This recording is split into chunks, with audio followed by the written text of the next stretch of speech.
नमस्कार मित्रों। आज हम कथा सम्राट प्रेमचंद्र जी की बेहतरीन कहानियों में से एक दो बैलों की कथा का वाचन करेंगे।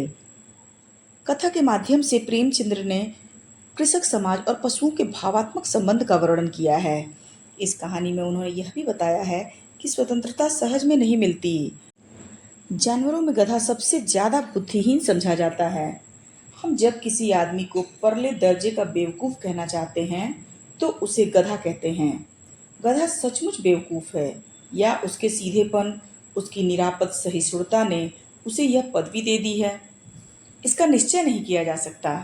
गायें सींग मारती हैं, ब्याई हुई गाय तो अनायास ही सिंहनी का रूप धारण कर लेती है। कुत्ता भी बहुत गरीब जानवर है, लेकिन कभी कभी उसे भी क्रोध आ जाता है, किंतु गधे को कभी क्रोध नहीं आता। जितना चाहो गरीब को मारो, चाहे जैसी खराब सड़ी हुई घास सामने डाल दो, उसके चेहरे पर कभी असंतोष की छाया नहीं दिखाई देती। बैसाख में चाहे एकाध बार कुलेल कर लेता हो, पर हमने तो कभी उसे खुश होते नहीं देखा। उसके चेहरे पर एक विषाद स्थायी रूप से छाया रहता है। सुख दुख हानि लाभ किसी भी दशा में उसे बदलते नहीं देखा। ऋषियों मुनियों के जितने गुण हैं वे सभी उसमें पराकाष्ठा को पहुंचाए गए हैं, पर आदमी उसे बेवकूफ कहता है। सद्गुणों का इतना अनादर कहीं नहीं देखा। कदाचित सीधापन संसार के लिए उपयुक्त नहीं है। देखिए न भारतवासियों की अफ्रीका में क्या दुर्दशा हो रही है। क्यों अमेरिका में उन्हें घुसने नहीं दिया जाता। बेचारे शराब नहीं पीते, चार पैसे कुछ समय के लिए बचा कर रखते हैं, जी तोड़कर काम करते हैं, किसी से लड़ाई झगड़ा नहीं करते, चार बातें सुनकर गम खा जाते हैं, फिर भी बदनाम है। कहा जाता है वे जीवन के आदर्श को नीचा करते हैं। अगर वे भी ईंट का जवाब पत्थर से देना सीख जाते तो शायद सभ्य कहलाने लगते। जापान की मिसाल सामने ही है। एक ही विजय ने उसे संसार की सभ्य जातियों में गण्य बना दिया। लेकिन गधे का एक छोटा भाई और भी है जो उससे कम ही गधा है, और वह है बैल। जिस अर्थ में हम गधे का प्रयोग करते हैं, कुछ उसी से मिलते जुलते अर्थ में बछिया के ताऊ का प्रयोग भी करते हैं। कुछ लोग बैल को शायद बेवकूफों में सर्वश्रेष्ठ कहेंगे, मगर हमारा विचार ऐसा नहीं है। बैल कभी कभी मारता भी है, कभी कभी अड़ियल बैल भी देखने में आता है, और भी कई रीतियों से अपना असंतोष प्रकट कर देता है। अतएव उसका स्थान गधे से थोड़ा नीचा है। झूरी काछी के दोनों बैलों के नाम थे हीरा और मोती। दोनों पछाई जाति के थे, देखने में सुंदर, काम में चौकस, डील में ऊंचे। बहुत दिनों साथ रहते रहते दोनों में भाईचारा हो गया था। दोनों आमने सामने या आसपास बैठे हुए एक दूसरे से मूक भाषा में विचार विनिमय करते थे। एक दूसरे के मन की बात कैसे समझा जाता है हम कह नहीं सकते। आवश्यक ही उनमें कोई ऐसी गुप्त शक्ति थी जिससे जीवों में श्रेष्ठता का दावा करने वाला मनुष्य वंचित है। दोनों एक दूसरे को चाट कर और सूंघ कर अपना प्रेम प्रकट करते। कभी कभी दोनों सींग भी मिला लिया करते। विग्रह के नाते से नहीं, केवल विनोद के भाव से, आत्मीयता के भाव से। जैसे दोस्तों में घनिष्ठता होते ही धौल धप्पा होने लगता है, इसके बिना दोस्ती कुछ फुसफुसी, कुछ हल्की सी रहती है, जिस पर ज्यादा विश्वास नहीं किया जा सकता। जिस वक्त ये दोनों बैल हल या गाड़ी में जोत दिए जाते और गर्दन हिला हिला कर चलते, उस वक्त हर एक की यही चेष्टा होती थी कि ज्यादा से ज्यादा बोझ मेरी ही गर्दन पर रहे। दिन भर के बाद दोपहर या संध्या को दोनों खुलते तो एक दूसरे को चाट चूट कर अपनी थकान मिटा लिया करते। नाद में खाली भूसा पड़ जाने के बाद दोनों साथ उठते, साथ नाद में मुंह डालते और साथ ही बैठते थे। एक मुंह हटा लेता तो दूसरा भी हटा लेता था। संयोग की बात, झूरी ने एक बार गोई को ससुराल भेज दिया। बैलों को क्या मालूम वे क्यों भेजे जा रहे हैं। समझे मालिक ने हमें बेच दिया। अपना यूं बेचा जाना उन्हें अच्छा लगा या बुरा कौन जाने, पर झूरी के साले गया को घर तक गोई ले जाने में दांतों पसीना आ गया। पीछे से हाँकता तो दोनों दाएं बाएं भागते, पगैया पकड़कर आगे से खींचता तो दोनों पीछे की ओर जोर लगाते, मारता तो दोनों सींग नीचे करके हुक्कारते। अगर ईश्वर ने उन्हें बाणी दी होती तो झूरी से पूछते कि तुम हम लोगों को क्यों निकाल रहे हो। हमने तो तुम्हारी सेवा करने में कोई कसर नहीं उठा रखी। अगर इतनी मेहनत से काम न चलता था तो और काम ले लेते। हमें तो तुम्हारी चाकरी में मर जाना भी कबूल था। हमने कभी दाने चारे की शिकायत नहीं की। तुमने जो कुछ भी खिलाया वह सिर झुकाकर खा लिया। फिर तुमने हमें इस जालिम के हाथ क्यों बेच दिया? जिसे उन्होंने अपना घर समझा था वह आज उनसे छूट गया था। यह नया घर, नया गांव, नए आदमी उन्हें बेगानों से लगते थे। दोनों ने अपनी मुख भाषा में सलाह की, एक दूसरे को कनखियों से देखा और लेट गए। जब गांव में सोता पड़ गया तो दोनों ने जोर मारकर पगहे तुड़ा डाले और घर की तरफ चले। पगहे बहुत मजबूत थे, अनुमान न हो सकता था कि कोई बैल उन्हें तोड़ सकेगा। पर इन दोनों में इस समय दूनी शक्ति आ गई थी। एक एक झटके में रस्सियां टूट गईं। झूरी प्रातःकाल सोकर उठा तो देखा दोनों बैल चरनी पर खड़े थे। दोनों की गर्दनों में आधा आधा गराव लटक रहा था, घुटने तक पांव कीचड़ से भरे, और दोनों की आंखों में विद्रोह में स्नेह झलक रहा था। झूरी बैलों को देखकर स्नेह से गदगद हो गया, दौड़कर उन्हें गले लगा लिया। प्रेमालिंगन और चुंबन का यह दृश्य बड़ा ही मनोहर था। घर और गांव के लड़के जमा हो गए और तालियां बजा बजा कर उनका स्वागत करने लगे। गांव के इतिहास में यह घटना अभूतपूर्व न होने पर भी महत्वपूर्ण थी। बाल सभा ने निश्चय किया दोनों पशु वीरों को अभिनंदन पत्र देना चाहिए। कोई अपने घर से रोटियां लाया, कोई गुड़, कोई चोकर, कोई भूसी। एक बालक ने कहा, ऐसे बैल किसी के पास न होंगे। दूसरे ने समर्थन किया, इतनी दूर से दोनों अकेले चले आए। तीसरा बोला, बैल नहीं हैं, वे उस जन्म के आदमी हैं। इसका प्रतिवाद करने का किसी को साहस न हुआ।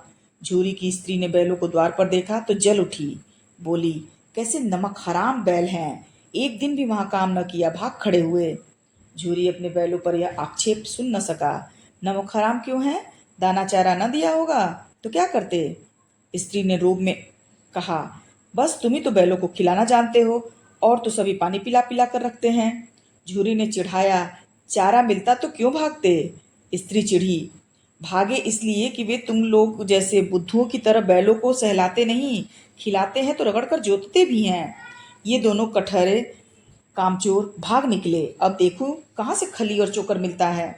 सूखे भूसे के सिवा कुछ न दूंगी, चाहे खाएं चाहे मरें। वही हुआ। मजूर को कड़ी ताकीद कर दी गई कि बैलों को खाली सूखा भूसा दिया जाए। बैलों ने नाद में मुंह डाला तो फीका फीका, न कोई चिकनाहट न कोई रस। क्या खाएं? आशा भरी आंखों से द्वार की ओर ताकने लगे। झूरी ने मजूर से कहा, थोड़ी सी खली क्यों नहीं डाल देता बे? मालकिन मुझे मार ही डालेगी। चुरा कर डाला ना दादा, पीछे से तुम भी उन्हीं की सी कहोगे। दूसरे दिन झूरी का साला फिर आया और बैलों को ले चला। अब कि उसने दोनों को गाड़ी में जोता। 2-4 बार मोती ने गाड़ी को सड़क की खाई में गिराना चाहा, पर हीरा ने संभाल लिया। वह ज्यादा सहनशील था। संध्या समय घर पहुंचकर दोनों को मोटी रस्सियों से बांधा और कल की शरारत का मजा चखाया।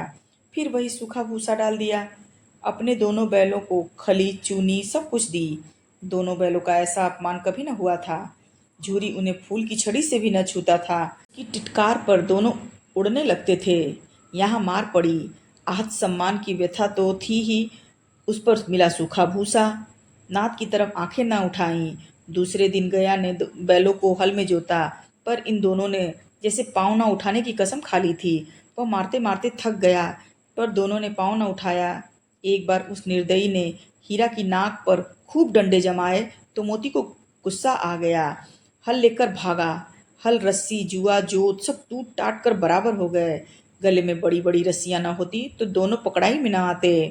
हीरा ने मुंह भाषा में कहा, भागना व्यर्थ है। मोती ने उत्तर दिया, तुम्हारी तो इसने जान ही ले ली थी, अब की बड़ी मार पड़ेगी। पढ़ने दो, बैल का जन्म लिया है तो मार से कहाँ तक बचेंगे। गया आदमियों के साथ दौड़ा आ रहा था। दोनों के हाथों में लाठियां थीं। मोती बोला, कहो तो दिखा दूं कुछ मजा भी। लाठी लेकर आ रहा है। हीरा ने समझाया, नहीं भाई, खड़े हो जाओ, मुझे मारेगा तो मैं भी एक दो को गिरा दूंगा। नहीं, हमारी जाति का यह धर्म नहीं है। मोती दिल में ऐंठ कर रह गया। गया आ पहुंचा और दोनों को पकड़ कर ले चला। कुशल हुई कि उसने इस वक्त मारपीट न की, नहीं तो मोती भी पलट पड़ता। उसके तेवर देखकर गया और उसके सहायक समझ गए कि इस वक्त टाल जाना ही सही है। आज दोनों के सामने फिर वही सूखा भूसा लाया गया। दोनों चुपचाप खड़े रहे। घर के लोग भोजन करने लगे। उस वक्त छोटी सी लड़की 2 रोटियां लिए निकली और दोनों के मुंह में देकर चली गई। उस दिन एक रोटी ने इनकी भूख को क्या शांत किया, पर दोनों के हृदय को मानो भोजन मिल गया। यहाँ भी किसी सज्जन का वास है। लड़की भैरों की थी, उसकी माँ मर चुकी थी, सौतेली माँ उसे मारती रहती थी, इसलिए इन बैलों से उसे एक प्रकार की आत्मीयता हो गई थी। दोनों दिन भर जोते जाते, डंडे खाते, अड़ते, शाम को थान पर बांध दिए जाते और रात को वही बालिका उन्हें 2 रोटियां दे जाती। प्रेम के इस प्रसाद की यह बरकत थी कि 2-2 गाल सूखा भूसा खाकर भी दोनों दुर्बल न होते थे, मगर दोनों की आंखों में रोम रोम में विद्रोह भरा हुआ था। एक दिन मोती ने मुंह भाषा में कहा, अब तो नहीं सहा जाता हीरा, क्या करना चाहते हो? एकाध को सींगों पर उठाकर फेंक दूंगा, लेकिन जानते हो वह प्यारी लड़की जो हमें रोटियां खिलाती है उसी की लड़की है जो इस घर का मालिक है। वह बेचारी अनाथ न हो जाए तो मालकिन को न फेंक दूं? वही तो उस लड़की को मारती है। लेकिन औरत जात पर सींग चलाना मना है, यह भूल जाते हो? तुम तो किसी तरह निकलने ही नहीं देते। बताओ, तुड़ाकर भाग चलें? हाँ, यह मैं स्वीकार करता हूँ, लेकिन इतनी मोटी रस्सी टूटेगी कैसे? इसका एक उपाय है। पहले रस्सी को थोड़ा सा चबा लो, फिर एक झटके में टूट जाती है। रात को जब बालिका रोटियां खिलाकर चली गई, दोनों रस्सियां चबाने लगे, पर मोटी रस्सी मुंह में न आती थी। बेचारे बार बार जोर लगाकर रह जाते थे। सहसा घर का द्वार खुला और वही लड़की निकली। दोनों सिर झुकाकर उसका हाथ चाटने लगे। दोनों की पूंछें खड़ी हो गईं। उसने उनके माथे सहलाए और बोली, खोले देती हूँ, चुपके से भाग जाओ, नहीं तो यहाँ रहोगे तो मार डालेंगे। आज घर में सलाह हो रही है कि इनकी नाकों में नाथ डाल दी जाए। उसने गराव खोल दिया, पर दोनों चुपचाप खड़े रहे। मोती ने अपनी भाषा में पूछा, अब चलते क्यों नहीं? हीरा ने कहा, चले तो, लेकिन कल इस अनाथ पर आफत आएगी, सब इसी पर संदेह करेंगे। सहसा बालिका चिल्लाई, दोनों फूफा वाले बैल भागे जा रहे हैं। ओ दादा, ओ दादा, दोनों बैल भागे जा रहे हैं, जल्दी दौड़ो। गया हड़बड़ाकर भीतर से निकला और बैलों को पकड़ने लगा। वे दोनों भागे। गया ने पीछा किया और भी तेज हुए। गया ने शोर मचाया, फिर गांव के कुछ आदमियों को भी साथ लेने के लिए लौटा। दोनों मित्रों को भागने का मौका मिल गया। सीधे दौड़ते चले गए। यहाँ तक कि मार्ग का ज्ञान न रहा। जिस परिचित मार्ग से आए थे उसका यहाँ पता न था। नए नए गांव मिलने लगे। तब दोनों एक खेत के किनारे खड़े होकर सोचने लगे, अब क्या करना चाहिए। हीरा ने कहा, मालूम होता है राह भूल गए। तुम भी बेतहाशा भागे। वहीं उसे मार गिराना था। उसे मार गिराते तो क्या दुनिया क्या कहती? वह अपना धर्म छोड़ दे, लेकिन हम अपना धर्म क्यों छोड़ें? दोनों भूख से व्याकुल हो रहे थे। खेत में मटर खड़ी थी, चरने लगे। रह रहकर आहट लेते थे, कोई आता तो नहीं। जब पेट भर गया, दोनों ने आजादी का अनुभव किया तो मस्त होकर उछल कूद करने लगे। पहले दोनों ने डकार ली, फिर सींग मिलाए और एक दूसरे को ठेलने लगे। मोती ने हीरा को कई कदम पीछे हटा दिया, यहाँ तक कि वह खाई में गिर गया। तब उसे भी क्रोध आया, संभल कर उठा, फिर मोती से मिल गया। मोती ने देखा खेल में झगड़ा हुआ चाहता है तो किनारे हट गया। अरे यह क्या, कोई सांड डॉक्ता चला रहा है। हाँ, सांड ही है। वह सामने आ पहुंचा। दोनों मित्र बगले झांक रहे थे। सांड पूरा हाथी था। उससे भिड़ जाना, हाथ धोना, लेकिन न भिड़ने पर भी जान बचती न थी। कितनी भयंकर सूरत है, मोती ने मुख भाषा में कहा। बुरे फंसे, जान बचेगी, कोई उपाय सोचो। हीरा ने चिंतित स्वर में कहा, अपने घमंड में भूला हुआ आरजू विनती न सुनेगा। भाग क्यों न चलें? भागना कायरता है तो फिर यहीं मरो। बंदा तो 9 2 11 होता है, और जो दौड़ाए। तो फिर कोई उपाय सोचो। उपाय यही है कि उस पर दोनों जने एक साथ चोट करें। मैं आगे से रगेदता हूँ, तुम पीछे से रगेदो। दोहरी मार पड़ेगी तो भाग खड़ा होगा। मेरी ओर झपटे, तुम बगल से उसके पेट में सींग घुसेड़ देना। जान जोखिम है, पर उपाय दूसरा है नहीं। दोनों मित्र जान हथेलियों पर लेकर लपके। सांड को भी संगठित शत्रुओं से लड़ने का तजुर्बा न था। वह तो एक शत्रु से मल्ल युद्ध करने का आदी था। ज्यों ही हीरा पर झपटा, मोती ने पीछे से दौड़ाया। सांड उसकी तरफ मुड़ा तो हीरा ने रगेदा। सांड चाहता कि एक एक करके दोनों को गिरा ले, पर ये दोनों भी उस्ताद थे, उसे यह अवसर देते ही न थे। एक बार सांड झल्ला कर हीरा का अंत कर देने के लिए चला कि मोती ने बगल में आकर पेट में सींग भोंक दी। सांड क्रोध में आकर पीछे फिरा तो हीरा ने दूसरे पहलू में सींग चुभा दी। आखिर बेचारा जख्मी होकर भागा और दोनों मित्र ने दूर तक पीछा किया, यहाँ तक कि सांड बेदम होकर गिर पड़ा। तब दोनों ने उसे छोड़ दिया। दोनों मित्र विजय के नशे में झूमते चले जाते थे। मोती ने अपनी सांकेतिक भाषा में कहा, मेरा जी तो चाहता था कि बच्चा को मार ही डालूं। हीरा ने तिरस्कार किया। गिरे हुए बैरी पर सींग न चलाना चाहिए। यह सब ढोंग है। बैरी को मारना चाहिए कि फिर न उठे। अब घर कैसे पहुंचेंगे वह सोचो। पहले कुछ खा लें तो सोचेंगे। सामने मटर का खेत था। मोती उसमें घुस गया। हीरा मना करता रहा पर उसने एक न सुनी। अभी दो चार ही ग्रास खाए थे कि दो आदमियां लाठी लिए दौड़े आए और दोनों मित्रों को घेर लिया। हीरा तो मेड़ पर था, निकल गया। उसके खुर कीचड़ में धंसने लगे।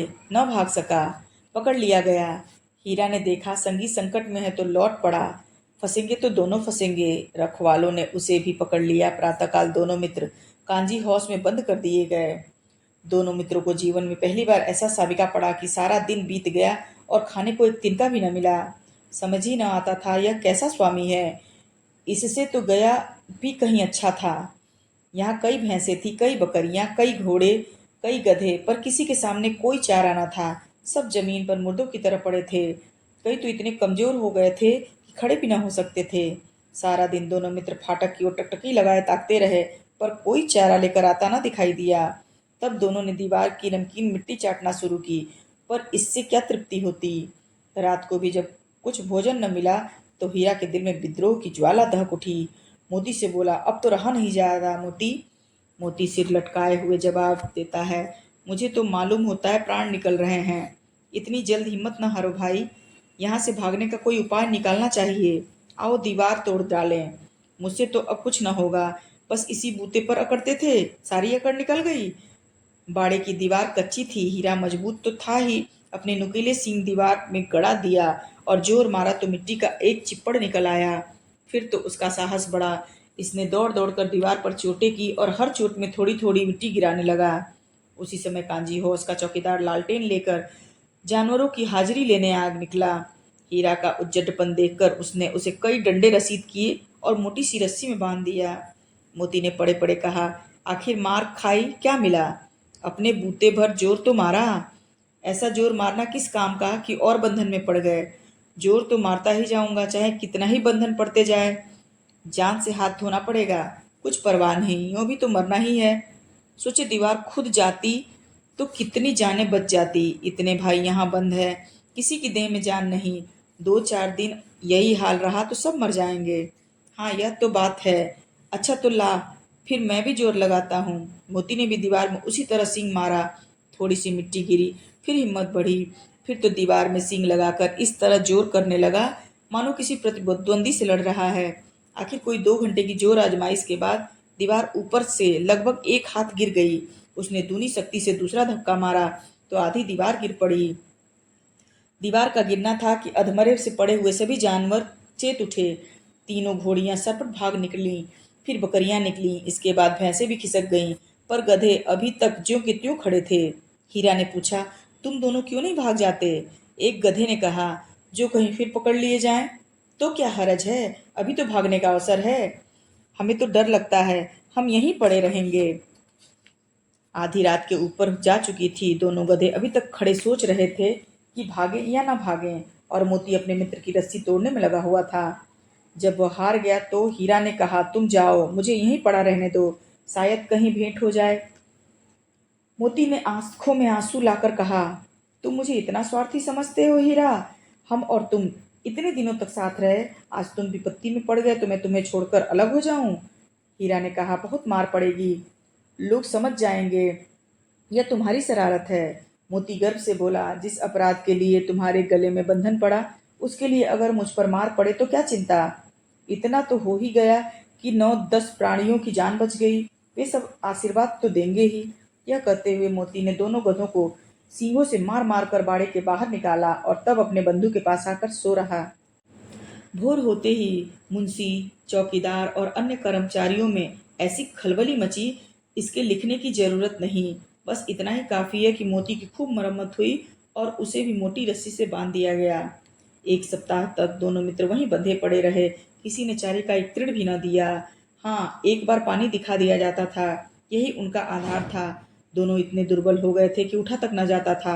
ठठरियां निकल आई थीं। एक दिन बाड़े के सामने डुग्गी बजने लगी और दोपहर होते होते वहां 50-60 आदमी जमा हो गए। तब दोनों मित्र निकाले गए और उनकी देखभाल होने लगी। लोग आ आकर उनकी सूरत देखते और मन फीका करके चले जाते। ऐसे मृतक बैलों का कौन खरीदार होता। ससा एक दढ़ियल आदमी जिसकी आंखें लाल थी और मुद्रा अत्यंत कठोर आया और दोनों मित्रों के कूल्हों में उंगली गोद कर मुंशी जी से बातें करने लगा। उसका चेहरा देखकर अंतर्ज्ञान से दोनों भाइयों के दिल कांप उठ गए। यह कौन है और उन्हें क्यों टटोल रहा है, इस विषय में उन्हें कोई संदेह न था। दोनों ने एक दूसरे को भीत नेत्रों से देखा और सिर झुका लिया। हीरा ने कहा, गया के घर से नाहक भागे, अब जान न बचेगी। मोती ने अश्रद्धा के भाव से उत्तर दिया, कहते हैं भगवान सबके ऊपर दया करते हैं, उन्हें हमारे ऊपर क्यों दया नहीं आती। भगवान के लिए हमारा मरना जीना दोनों बराबर है। चलो अच्छा ही है, कुछ दिन उसके पास तो रहेंगे। एक बार भगवान ने उस लड़की के रूप में हमें बचाया था, अब क्या फिर न बचाएंगे। यह आदमी छुरी चलाएगा, देख लेना। तो क्या चिंता है, मांस खाल सींग हड्डी सब किसी न किसी के काम आ जाएंगे। नीलाम हो जाने के बाद दोनों मित्र उस दड़ियल के साथ चले।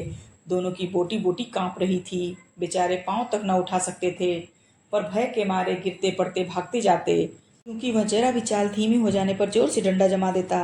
राह में गाय बैलों का एक रेवड़ हरे भरे हार में चरता नजर आया। सभी जानवर प्रसन्न थे, चिकने चपल, कोई उछलता था, कोई आनंद से बैठा पागुर करता। कितना सुखी जीवन था इनका, पर कितने स्वार्थी हैं सब। किसी को चिंता नहीं कि उनके दो भाई बधिक के हाथ पड़े कैसे दुखी हैं।